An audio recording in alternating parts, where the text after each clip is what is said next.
na natumba. So ayun mga kalingap, no. So may palang hapon mga kalingap, no. So ito yung mini farm ni Kuya Sam, yung mini garden niya, yung napanood nyo mga kalingap. Okra, oh.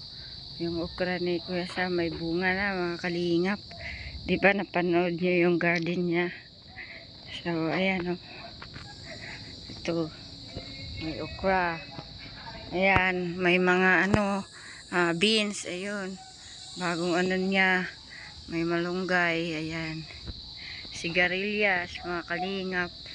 So, malawak po yung taniman ni Kuya Sam. Ayan pa, oh. Diyan. Lilinisan pa niya ito. So, ngayon, andito kami. So, ito ngayon ang bahay ni Kuya Sam. Sam Asli TV, mga kalingap, oh. Ito yung bahay niya. Cute. No? At ano na lang po. Tapos na. Pintura na lang sa labas. Ayan. Kompleto na siya, no? Yan. Iikot ko kayo. Ipasyal ko kayo. Yun. Ayan. So, ayan, oh. Ito yung likod niya. Kalingap. Diba? Ang lawak. Aso niya, yung bilin ng aso niyang binili kay Kalinga Prab. Oh. Ayan, oh. Ito yung likod ng bahay niya, di ba? Malinis mga kalingap. Tapos na yung bahay ni Kuya Sam.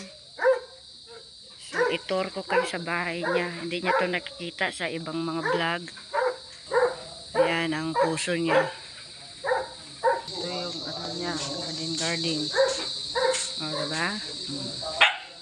Ayan, shout out po. Shout out sa nag-vlog. Ayan, nakita nyo na yung bahay ni Kuya Sam, mga kalingap. Ang ganda, no? Pasok tayo sa loob. So, kulang na lang dito, mga kalingap, upuan. Ayan, mga kalingap, no? Ayan, mga kalingap. Ito yung loob ng bahay ni Kuya Sam, diba? Ang ganda, no? Oh, cute bahay niya, no? So, wala pang nakapag-tour dito, no? So, ako lang ang nag-tour. Ang kulang dito, mga kalingap, upuan na lang para magbuka ng, kabahayan. Oh, diba? Pag may dyan, may sopa dyan, maganda tingnan. Tapos, yun, 2 kwarto. Ayan. Ayan ang kusina, ang cute. Malinis tingnan, mga kalingap. Yung unang kwarto, tapos yung pangalawang kwarto. So, di na lang natin puntahan ang kwarto kasi madilim. Walang ilaw. So, ito naman yung CR ni Kuya Sam. O, diba? So, kita nyo? So, cute, no? Maganda. Simple. Simple lang. Pero maganda. Tapos, yung na lang dyan. Ilaw na lang ang kulang dyan. Pintuan.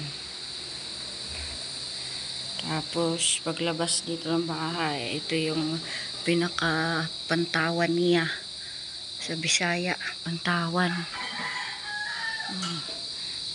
Diba ang ganda? Tapos may bisita siya. Ayan. Ayan, bisita niya. Shout out sa bisita ni Kuya Sam. Si Jipoy. Ayan. Tapos, ayan, oh. Mayroon silang pulutan. So, alam na mga kalingap kung anong gagawin nila.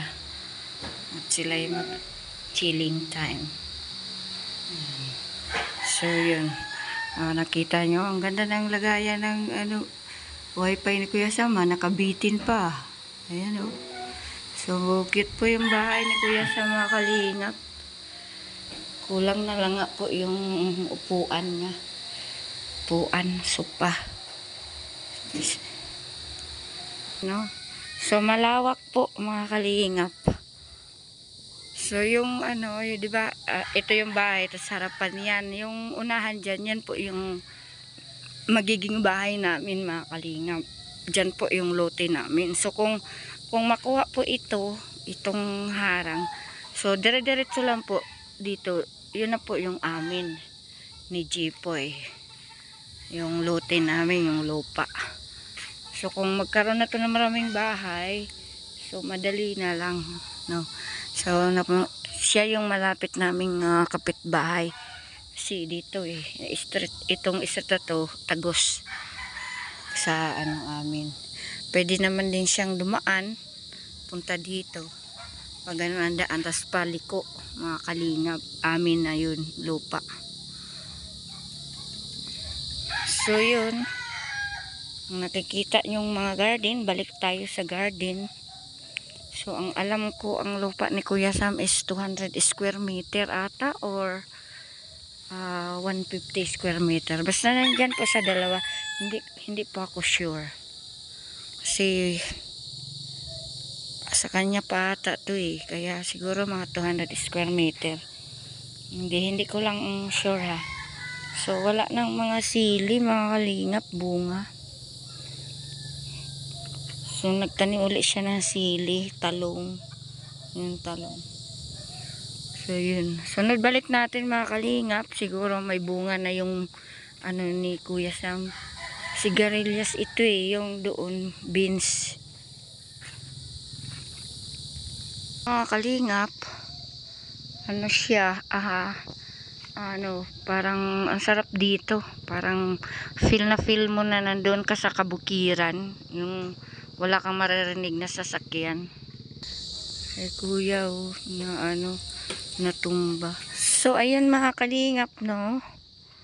So may isang dumaan dito na natumba si kuya dahil lasing.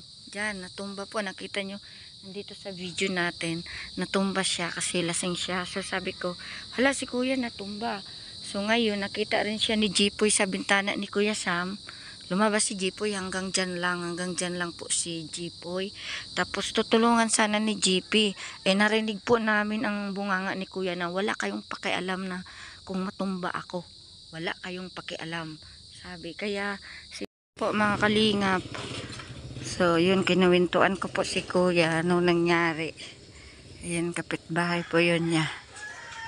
Kasi dito po siya natumba po siya dito. So yun, lasing po. So dito siya natumba. So nagkataon na kuhaan natin ng video. So dito siya natumba dito. Dito ata siya tumama sa sa muhon. So kinuha ni Kuya yung mga niya, magamit sa mga tools. So nandoon na kay Kuya. So ako naman ay doon nakaupo sa yung saging na yan. So malayo. So kumbaga nahagit po siya sa pag-vlog ko sa bahay at garden ni Kuya Sam. So nakakatakot, mga kalingap, no. Dahil tutulungan sana siya namin ni Jipoy. Ang sabi niya, wala kayong pakialam. Sabi niya. So yun, bumalik uli siya ngayon. So sabi ko kay JP, sarado namin yung mga bintana at pintuan ni Kuya Sam. Sinarado ko po, mga kalingap. Kasi bumalik siya. Ano, pagbalik niya, sabi niya, wala kayong pakialam. Yun, kaya natakot ako. So ayaw kong magkaroon ng away. Kaya pagdating ni Kuya Sam, nagkatok si Kuya Sam, bakit sarado? Sabi, Kuya Sam, sinarado ko kaya may natumba dyan, nagagalit po. So kaya hindi na po namin siya tinulungan. Mamaya lalo siyang magalit kasi lasing. So ayan, thank you so much, mga kalingap, sa pagpanood ng ating vlog sa bahay ni Kuya Sam. So hindi natin inaasahan na may mahagip tayo na isang disgrasya sa motor. Yung kapitbahay doon po nakatira, doon po sa malayo, yung daan na yan papunta doon. So yun, thank you so much po, no, sa pagpanood niyo ng ating vlog ngayon, yung garden, yung mini farm ni Kuya Sam, at saka yung sinama na lang natin pag video ang kanyang bahay. At alam naman niya at sabi ko magbablog ako. Ayan. So yun. Thank you so much po mga kalingap. At magandang buhay sa ating lahat. At magandang gabi po sa ating lahat. Shout out po sa lahat.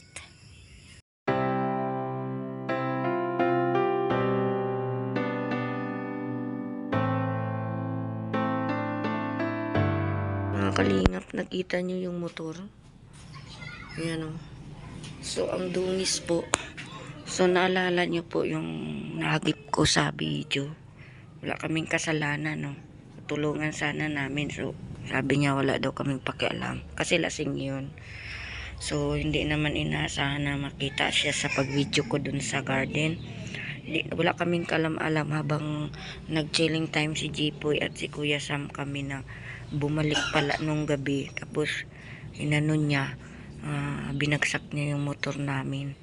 Baga, pinahiga niya sa lupa. Tapos pag uwi namin mga kalingap, hinarangan niya ng sanga ng kahoy yung daanan namin ni Kuya Sam. Daanan ni Kuya Sam, hinarangan niya ng sanga ng kahoy para mabalahura kami. Buti hindi kami din natumba. Nainis si Kuya Sam nung time na yun kagabi. Hinatid kami kasi nakita niya ang linis ng daan pero hinarangan ng kahoy. Ayun. Nagalit yung mama sa amin. Wala naman kaming ginawa sa kanya. Kasalanan niya yun kasi lasing siya at natumba siya. Ayun o. Kita nyo mga kalingap ang dumi. Grabe. Ayan, may mga tao palang ganyan. Wala kang ginagawa, wala kang kasalanan. Tapos, pag-initan ka. Ayan. Yeah, thank you so much mga kalingap, no. Maraming salamat at yung ginawa niya yan lang naman. Pinatumba niya at pangalawa, yung pagharang ng sanga doon ng kahoy sa daanan na may mga dahon-dahon pang buhay. Hindi rin kami na-disgrasya. Yeah, thank you so much po mga kalingap. Maraming salamat po sa inyong lahat. Pero hindi naman namin siya nakita mga kalingap na siya talaga ang nagtumba sa motor. Ang ganda po talaga ng kalagayan doon sa may garden ni Kuya Sam. Pero inisip na talaga namin kasi malinis yung daan tapos biglang hinarangan ng kahoy, yung sanga ng kahoy. Tapos sabay din yan yung natumba. Paglabas namin yung pauwi na nakita namin nakahiga na yung motor namin ito. At yung may harang. So, hindi namin nakita, no. Pero, base sa, nangyari, naisip talaga namin ni Kuya Sam na siyang may kagagawan. Kasi bumalik pa siya, nakita ko, bumalik pa siya doon sa bahay, parang umikot siya. So, hindi na lang namin kasi pinansin. Alam naman natin na masamang magbintang, pero base sa nangyari, kasi, yun ang naisip talaga namin ni Kuya Sam. Siyang may kagagawan talaga. Kaya pasensyahan na po. Panginoon na lang pong bahala sa kanya. Kung nagkamali kami sa iniisip din namin, patawarin kami ng Panginoon mga kalingap.